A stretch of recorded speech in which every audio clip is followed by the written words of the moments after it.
This is Team How To, and today we are with Zach Calvin Noble, and today we are going to be showing you how to make the perfect PB&J sandwich.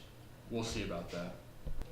The materials that are required to make the perfect PB&J sandwich are a white loaf of bread, Smucker's raspberry jelly, another white loaf of bread, and some golden pretzels. The process of making this beautiful sandwich is to first take the jelly and put it onto the bread. Then you just kind of stack around the pretzels on the outside. Then you finish it off with the bread on top. We're missing a thing. I think we need to fix this a little bit. And there you have it, the perfect PB&J sandwich. We'll see about that. Now, before the filming of this video, we did a little interview with our guest star, Zach Calvin Noble. Here's a little clip of that.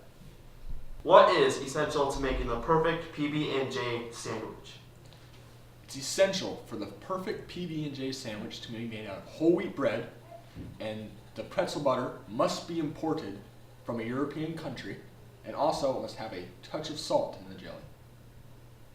Now, for the taste test.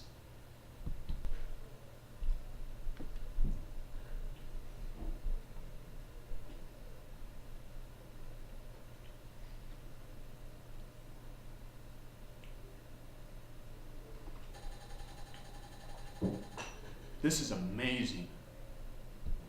Thank you for tuning in to another video by Team How To. Tune in next week for another video.